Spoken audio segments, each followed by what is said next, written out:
Warahmatullahi wabarakatuh dan selamat sore pendengar kaum muslimin dan muslimah dimanapun Anda berada. Bismillahirrahmanirrahim. Alhamdulillahirabbil alamin. Wassalatu wassalamu ala asrofil anbiya'i wal mursalin Sayyidina Muhammadin wa ala alihi wa ashabihi ajma'in amma ba'du. Alhamdulillah, puji dan syukur kita panjatkan kehadirat Allah Subhanahu wa taala. Berkat rahmat dan hidayahnya kita masih diberikan kesehatan, dan pada kesempatan hari ini, hari Jumat tanggal 12 Agustus 2022, tentunya untuk mendengarkan, menonton di Facebook maupun di channel YouTube RRI Makassar dalam program acara kita Titian Ilahi untuk episode 1092. Dan pendengar kaum muslimin dan muslimah yang insya Allah dirahmati oleh Allah Subhanahu wa taala. Dan di studio juga kita sudah bersama dengan narasumber kita. Beliau adalah Bapak Dr. Haji Firdaus Muhammad MA dan akan memberikan tausiah sebentar ini terkait dengan spirit Muharram dan kemerdekaan. Dan sebelum kita dengarkan tausiah, kita sapa dulu beliau. Assalamualaikum warahmatullahi wabarakatuh, Bapak Ustaz. Waalaikumsalam warahmatullahi wabarakatuh. Ya, alhamdulillah dengan Dewi Satriani di sini, Iya, Pak Ustaz ya. Oke, kali ini kita bersama di acara Titian Ilahi di episode 1092 ini, Pak Ustaz. Nah, kita undang juga sebentar partisipasi untuk para pendengar di layanan teleponnya kita di 0821 33 33 9440 atau di 0812 4423 9440 yang mungkin para pendengar kita ingin mengetahui atau bertanya kepada Pak Ustaz terkait dengan topik kita, yaitu Spirit Muhammad dan Kemerdekaan. Namun sebelumnya Pak Ustaz, kita berikan dulu kesempatan kepada Bapak Ustaz Dr. Haji Firdaus Muhammad MA untuk memberikan tausiahnya. Tafadhal Pak Ustaz. Terima kasih Mbak Dewi. Bismillahirrahmanirrahim. Assalamualaikum warahmatullahi wabarakatuh. Waalaikumsalam warahmatullahi Alhamdulillah, alhamdulillazi 'allama al-insana ma lam ya'lam. Assalatu wassalamu ala asrafil anbiya'il mursalin Sayyidina Muhammadin wa ala alihi washabihi ajmain, amma ba'd. Syukur alhamdulillah pada kesempatan ini kita menggelar acara Titian Ilahi yang merupakan kerjasama dari Radio Republik Indonesia dengan Majelis Ulama Indonesia Sulawesi Selatan. Tema yang kita angkat pada kesempatan ini adalah Spirit Muharram dan Kemerdekaan. Ini tema dipilih oleh teman-teman di studio, dan saya kira ini pilihan yang sangat tepat. Selain karena momentumnya, juga ada kata spirit. Spirit itu bisa diartikan ruh. Dalam pengertian bagaimana kita mengambil ruh dari semangat dari Muharram dan kemerdekaan. Yang pertama, Muharram. Muharram itu adalah bulan pertama di penanggalan Hijriah tahun Islam, yang berarti sebenarnya bagi kita itu adalah bisa dimaknai sebagai tahun baru yang mana kita harus mendapatkan spirit baru, sekaligus kesyukuran diberi umur yang panjang. Iya. Sekaligus momen untuk berintrospeksi. Selama tahun-tahun sebelumnya 1453 Hijriah dan sebelum-sebelumnya lagi, apa yang sudah kita lakukan, baik untuk perbaikan diri kita maupun apa yang menjadi kontribusi kita, karya kita kepada masyarakat, kepada umat. Yang kedua adalah Muharram itu adalah juga dimaknai bulan yang di dalamnya Muharram artinya haram. Apa yang diharamkan? Di situ ada kesepakatan pada masa itu diharamkan melakukan peperangan. Jadi ada kesepakatan tidak melakukan peperangan di bulan Muharram itu. Lalu kemudian juga Muharram disebut sebagai bulannya Allah. Di samping itu juga kita mengenal ada Asyura. Jadi banyak sekali hikmah-hikmah, keistimewaan-keistimewaan dari bulan Muharram ini yang alhamdulillah banyak yang mengapresiasi dengan gelaran kegiatan-kegiatan keagamaan. terutama sekali justru lebih banyak diperingati oleh anak-anak kita Iya, iya. yang masih kecil di sekolah-sekolah, ada momen-momen pegelaran Muharram. Kemudian yang kedua adalah spirit kemerdekaan. Nah, kita setelah memasuki bulan Muharram ini, kita juga sekarang berada di dalam suasana kebatinan memperingati Hari Kemerdekaan 17 Agustus 2022. Kalau tidak salah ini sudah peringatan ke 77 tahun ya. Gitu. 77 tahun ya. Iya. 77 tahun. Nah, ada suatu kajian dari Allahyarham Andra Guru Ki Haji Sanusi Baco. Saya pernah disampaikan oleh beliau tentang makna dari istiqlal. Istiqlal, oke. Istiqlal itu artinya kemerdekaan. Kemerdekaan Iya. ya. Tetapi istiqlal bukan berarti al-hurriyah. Ya. Istiqlal adalah kemerdekaan yang diperoleh, diperjuangkan melalui darah, melalui pengorbanan nyawa, dan karena itu beliau memaknai bahwa istiqlal itu seperti halnya sebuah hal yang mana kita mengibaratkan seperti pohon besar. Nah, kemerdekaan ini karena sudah meraihnya dengan mengorbankan jiwa dan raga para pejuang terdahulu, lalu kemudian lahir Founding Fathers, yang mana kemerdekaan ini diperoleh dengan perjuangan tadi. Sehingga beliau mengibaratkan, Andra Guru Ki Sanusi Baco mengibaratkan bahwa kemerdekaan itu ibarat pohon besar yang disiram dengan darah perjuangan. Karenanya jangan ada yang mencabut akarnya, tangkainya, karena kelak Tuhan akan marah jika anak bangsa ini tidak merawat kemerdekaan itu.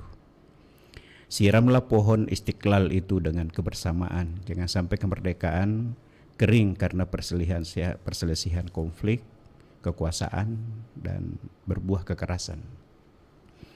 Nah, ini saya kira dalam sekali pemaknaan dari beliau bahwa karena kemerdekaan itu diperoleh dari hasil perjuangan darah, air mata, nyawa para syuhada, pejuang untuk memperebutkan meraih istiqlal kemerdekaan itu.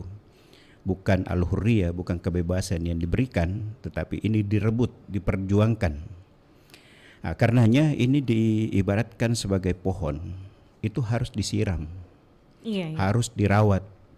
Jadi kalau kemerdekaan ini tidak dijaga, hanya lalu kemudian lahir perselisihan, permusuhan, maka Tuhan akan marah, yakni akan mencabut dari istiqlal itu, akhirnya menjadi orang yang berselisih, yang berkonflik. Nah, kita khawatir kita sebagai anak bangsa sekarang ini memiliki tugas tanggung jawab untuk merawat kemerdekaan itu. Nah, apa bentuknya? Apa yang kita lakukan? Bagaimana kita menjaga alam, menjaga menumbuhkan kesejahteraan, kepedulian kepada sesama, lalu kemudian bagaimana kita menjaga alam itu sendiri, ada keharmonisan, kestabilan. Nah, belum lagi kita sebagai anak-anak negeri, anak-anak bangsa ini tidak boleh mencederai Bhinneka Tunggal Ika itu, karena itu harus ada harmonisasi. Karena kalau tidak akan ada keangkuhan, ada kesombongan, ada penzaliman, ada kesewenang-wenangan dari penguasa misalnya. Lalu kemudian ada pembangkangan dari rakyat. Maka ini akan terjadi disharmoni. Belum lagi anak-anak bangsa antara kelompok ini kelompok itu. Sekarang kan kita sudah dikenalkan misalnya politik identitas. Politik identitas itu penting untuk pengenalan siapa kita. Tetapi bukan sebagai alat untuk mengecilkan identitas lain itu.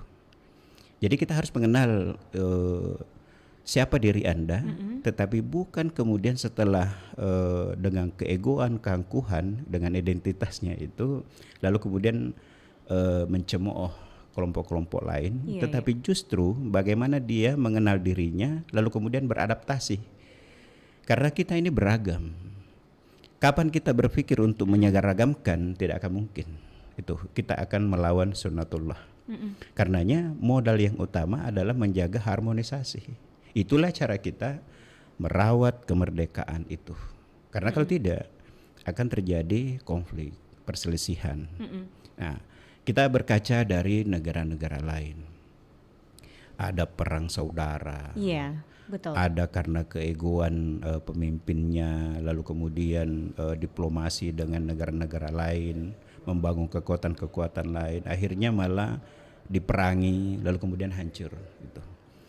Nah, kembali lagi bahwa sekarang ini mari kita menjadikan spirit kemerdekaan itu bukan hanya sebuah momen bahwa ini Agustusan, iya, gitu. betul. Lalu kemudian diisi dengan kegiatan-kegiatan yang melucu yang justru mengerdilkan makna dari 17, makna dari Istiqlal yang diperjuangkan dengan darah dan air mata.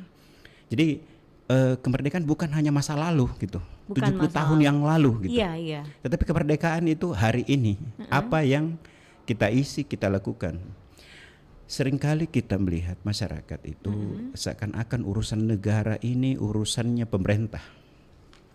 Nah, adakah jaminan bahwa pemerintah itu benar-benar mengurusi negara ini?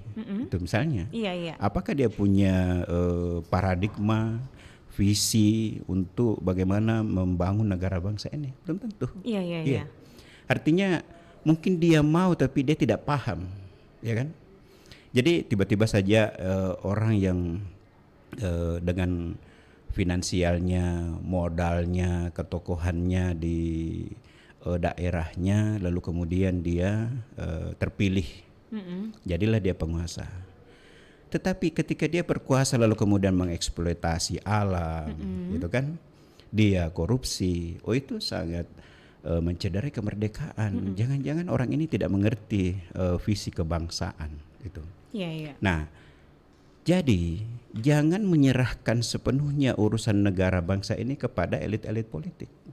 Tetapi disinilah pentingnya masyarakat itu memiliki hubbul watan, cinta terhadap tanah air. Nah, inilah spirit kita memaknai kemerdekaan dari perspektif religiusitas kita gitu. Jadi hubbul watan, bayangkan kalau negara ini berkonflik, terjadi perang saudara, tidak aman, maka kita juga tidak nyaman beribadah gitu. Betul ya. Nah, jadi kita berkacalah dari negara-negara Timur Tengah yang justru memiliki sejarah bagaimana Islam berkembang di Irak misalnya, itu ada imam besar seperti Imam Syafi'i lahir dari Palestina gitu. Hari ini wajah Palestina seperti apa? Hari ini wajah Irak seperti apa? Yang justru dulu menjadi epicentrum peradaban Islam. Kenapa seperti itu wajahnya? Karena gagal di dalam memahami istiqlal gitu.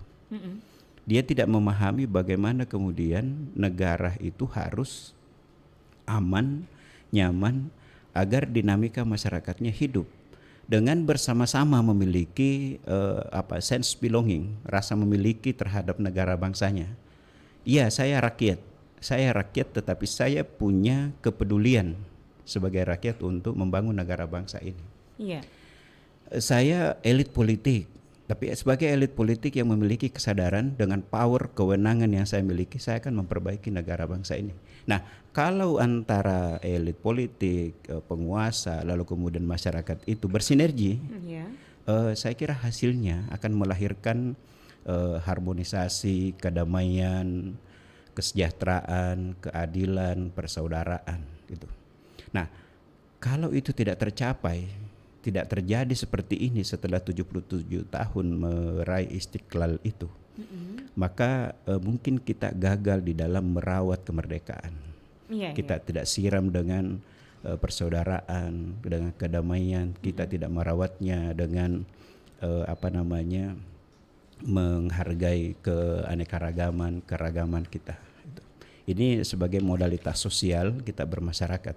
Saya kira itu bagian dari spirit kita memaknai kemerdekaan dalam pandangan Andre Gurta Kiai Haji Sanusi Baco soal beliau memaknai tentang istiqlal, yakni merupakan kemerdekaan yang diperoleh dengan perjuangan. Bukan al-hurriyah, bukan kebebasan yang dihadiahkan, tetapi benar-benar sebuah perjuangan. Kita tahu ratusan tahun berjuang mulai dari raja lalu kemudian pahlawan-pahlawan nasional.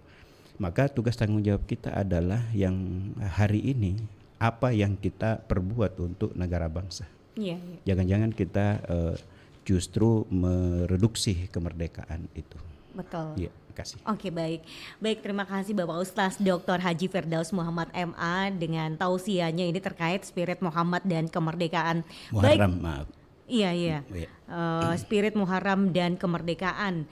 Iya, dan untuk para pendengar ya, kita informasikan silakan untuk Anda yang ingin berpartisipasi di 0821 33933940 atau di 081244239440 menanggapi topik kita yaitu Spirit Muharram dan Kemerdekaan bersama Bapak Ustaz Dr. Haji Firdaus Muhammad MA.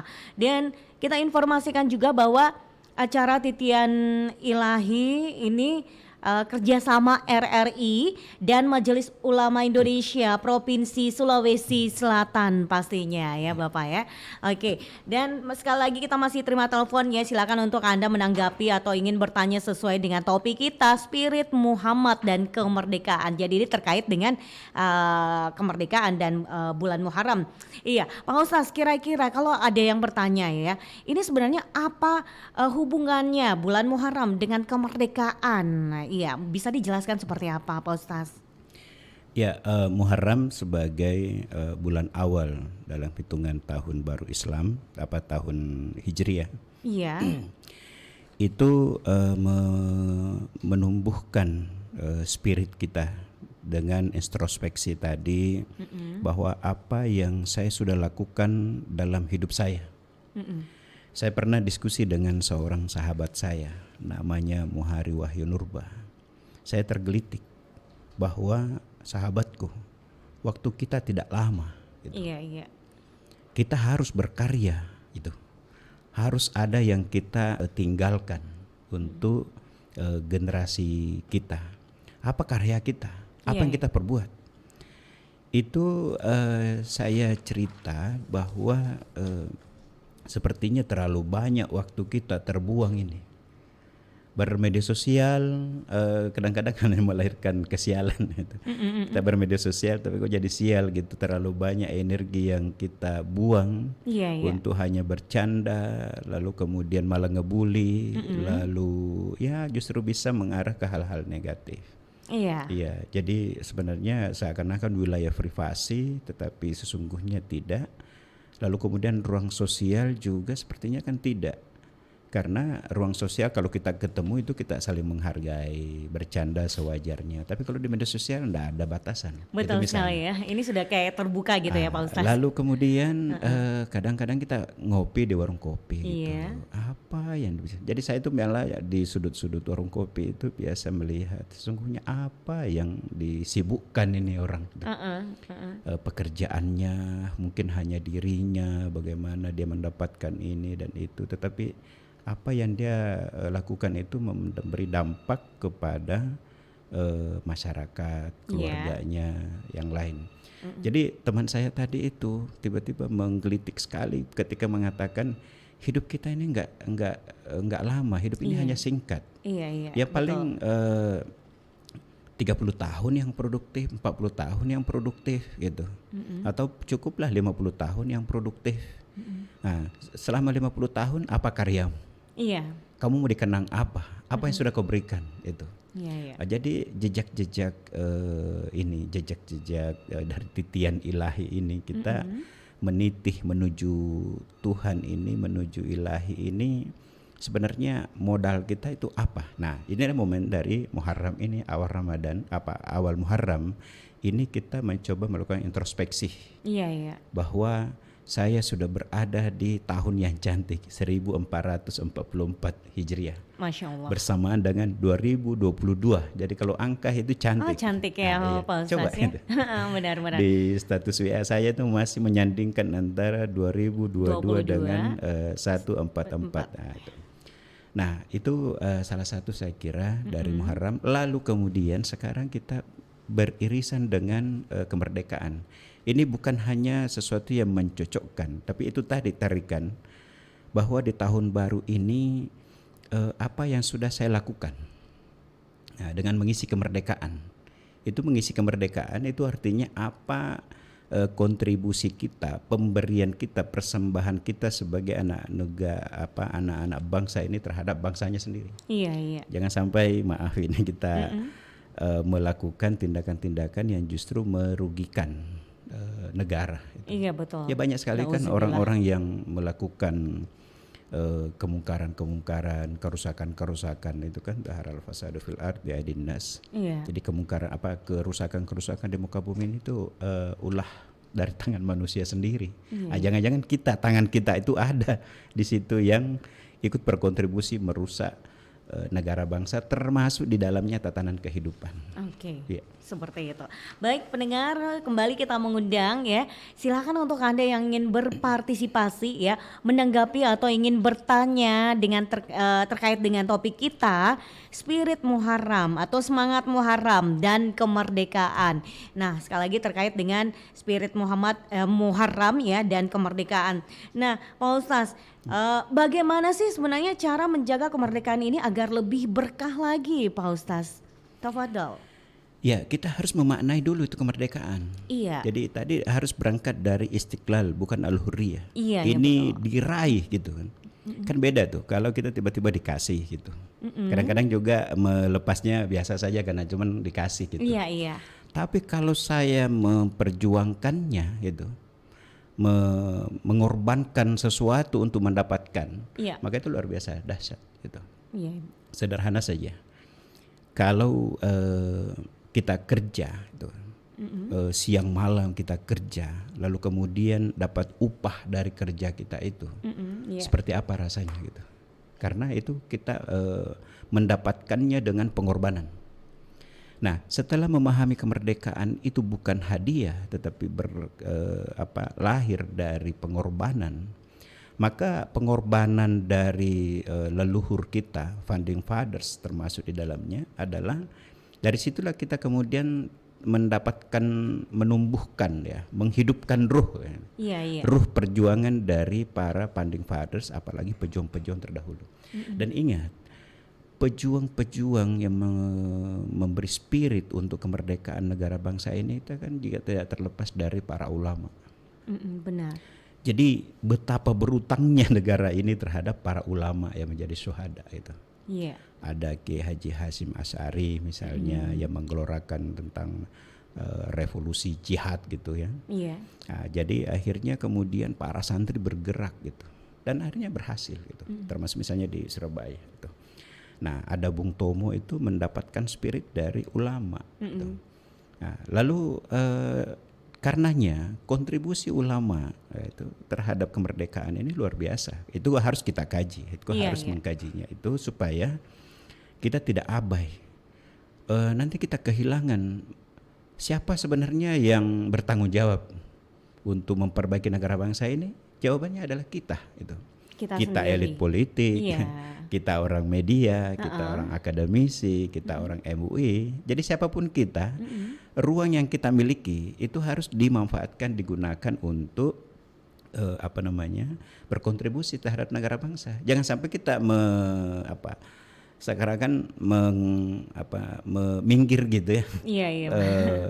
Kita minggir, oh ini bukan urusan saya gitu. Oh, jadi menyepelekan, cuek gitu ya Pak Ustaz. Ini kan misalnya saya biasa tergelitik kan kalau ada orang yang nyapu jalanan, ya kan ada kan nyapu jalanan. Nggak lama ada orang yang mobil mewah gitu, mewah banget, pasti ratusan juta. Yang melintas mobil, gitu. melintas lalu kemudian buang sampah gitu. Waduh. Ya itu misalnya kan. Kenapa dia buang sampah? Karena pemahaman dia keliru misalnya. Ini kan jangan buang di dalam mobil, itu buang di luar. Karena pemahaman luar mobilnya itu, jalanan itu adalah tidak ada rasa memilikinya dia di situ. Iya, iya. Nah, lalu kemudian ketika jalanan berlobang, gitu ya, jalanan berlobang itu menggerutu. Mana negara ini? Negara nggak hadir, ini hancur. Tetapi yang menghancurkan siapa gitu? Adakah kepedulian Anda misalnya untuk memperbaiki lubang Iya, itu? iya. Anda kan punya power. Betul, betul. Hanya Anda berusaha membeli kerikil, batu, kemudian Anda datang, Anda punya kekuatan untuk bisa memperbaiki jalanan itu. Betul sekali. Saya memperbaiki jalanan ini adalah bentuk pemberian saya terhadap negara bangsaku. Iya, itu kan? iya, Nah, betul. ada nggak seperti itu? Nggak ada. Bukan Kurang, nggak ada ya? bukan nggak ada, nggak tapi ada, cuman kurang ya. Nggak kelihatan. Susah kelihatan. Iya. Jadi yang ada sekarang itu melihat egoisme gitu. Oke. Iya. Saya misalnya datang ke sini itu karena tanggung jawab saya sebagai ketua komisi Infokom MUI. Itu tadinya saya pikirannya hanya Zoom gitu. Setengah jam kemudian sadar, oh ini ternyata Mbak Melanie minta hadir. Gitu. Iya, iya. Berusaha enggak gampang itu Mbak menembus perjalanan itu sampai di sini, tetapi saya menikmati. Saya bisa hadir meskipun telat sedikit, tetapi ada perjuangan. Iya, ada Jadi, usaha untuk ada usaha. ini. Betul. Jadi kehadiran saya hari ini itu saya memaknai ada spirit. Kenapa saya harus hadir? Karena ada spirit dari spirit Istiqlal itu. Iya, iya. Lalu kemudian saya mencari bagaimana memaknai Istiqlal itu. Saya ingat, saya menulis satu buku dari hasil wawancara saya dengan Guru Kiai Sanusi Baco. Iya. Saya menemukan kata Istiqlal itu luar biasa dahsyat. Beliau menyampaikan materi ini dari khutbah beliau di Masjid Istiqlal. Iya. Jadi beliau berangkat dari Makassar, langsung Jumatan di Istiqlal. Setelah itu kembali ke Makassar. Pernah. Saya tidak tahu tahun berapa beliau, Allahyarham. Itu kemudian khutbah di Masjid Istiqlal atas undangan Prof. Nasaruddin Umar. Lalu kemudian membahas tentang Istiqlal, makna Istiqlal. Makna Istiqlal. Lalu kemudian Prof. Nasaruddin mengatakan ke Gurutta bahwa selama ini saya jadi imam besar Istiqlal dan sebelum-sebelumnya tidak pernah mendengar uraian tentang Istiqlal itu. Nah, artinya apa? Ulama kita itu memiliki spirit jiwa nasionalisme. Itu. Jadi kadang orang memang keliru kalau membedakan antara urusan agama dan negara gitu. Nah, ini menyatu, terintegrasi.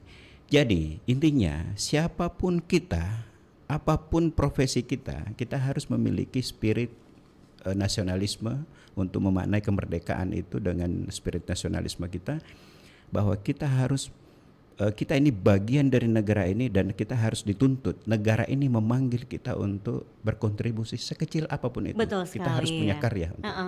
Seperti itu ya Pak Ustaz.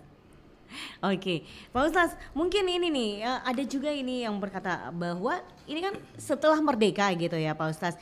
Bagaimana sebenarnya agar kita ini terhindar dari kesombongan, keegoan, konflik ini kepada yang lainnya. Iya, bagi tipsnya ini Pak Ustaz? Ya, kembali sama dengan yang awal tadi bahwa kita harus memaknai. Jadi memang ulama kita itu mengajarkan di awal-awal kalau kita belajar tentang sesuatu itu harus belajar dulu tentang definisinya. Apapun yang mau dipelajari itu harus bisa menjelaskan definisi. Nah, kalau kita sudah bisa mendefinisikan kemerdekaan itu, keindonesiaan itu, lalu kemudian nasionalisme itu, maka dari situlah kemudian kita terinspirasi bahwa saya sebagai bagian dari anak-anak negeri harus memberi kontribusi setidak-tidaknya. Saya tidak membuat keonaran.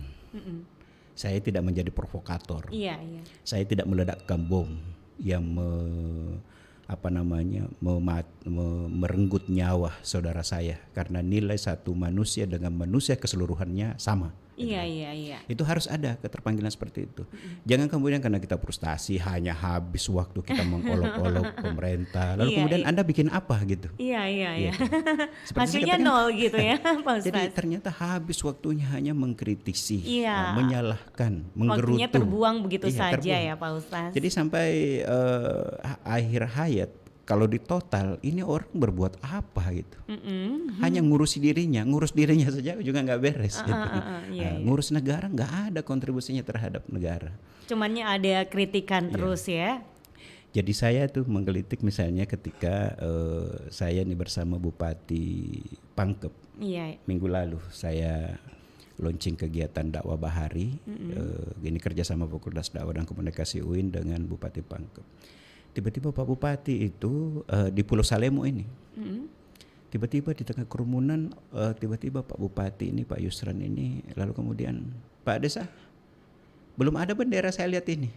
Wih, saya tergelitik juga gitu. Itu kemarin tanggal berapa itu Pak? Kok Tanggal belum ada bendera di tanggal 3 4 ya, tanggal 3 hari Rabu ya gitu. Oke. Lalu kemudian Pak Desanya udah Pak di ini kantor desa ya. Jadi artinya apa? Ini tugasnya pemerintah untuk mengingatkan masyarakat secara simbolik kita harus mengekspresikan kemerdekaan itu, pasang bendera Iya, iya. di rumah kita.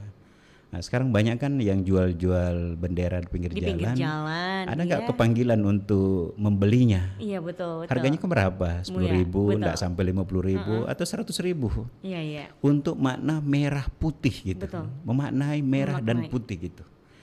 Nah, dengan mengambil membeli bendera kecil itu, kemudian pajang di mobil, taruh di mobil, lalu kemudian disitulah kita merenungkan inilah dulu yang diperebutkan dengan darah dan nyawa oleh para syuhada gitu. Masya Allah. Nah, sehingga kita kemudian tergelitik. Sekarang kan apa sih Muharram itu gitu? Muharram, setelah Muharram, setelah Dzulhijjah, Muharram tahun baru Islam lewat gitu. Orang lebih menunggu tahun baru Masehi. Lalu kemudian kemerdekaan apa sih? Malah 17-an gitu. Apa 17-an gitu? Kadang-kadang juga kan penyelenggara 17-an juga tema-temanya nggak menyentuh gitu. Hanya lelucon, ketawa gitu. Kadang-kadang Iya, malah betul. mencederai. Iya, betul, betul, betul. Kadang-kadang ada yang yang malah porno-porno gitu kan. Nah, itu ada dia, yang Pak melecehkan. Ustaz. Ya Iya. biasa kita lihat kan, waduh. Betul. Sesuai dengan ajaran Islam, mau membuat yang lelucon-lelucon seperti itu. Tapi kalau kita melihatnya kayak apa ya? Nah, bilang orang di sini gele-gele Ki. Nah, bagaimana itu Pak Ustaz? Iya. Sekali lagi saya mengatakan orang harus mengenal dari spirit awal kemerdekaan itu. Jadi mendefinisikan kemerdekaan itu agar ketika mengekspresikannya itu ruhnya ada, spiritnya ada gitu. Iya, iya. Jadi kalau kemudian kita mengapresiasi mereka gitu, panitianya membuat acara apa nih 17-an, kumpulkan dana, kumpul ketawa. Tetapi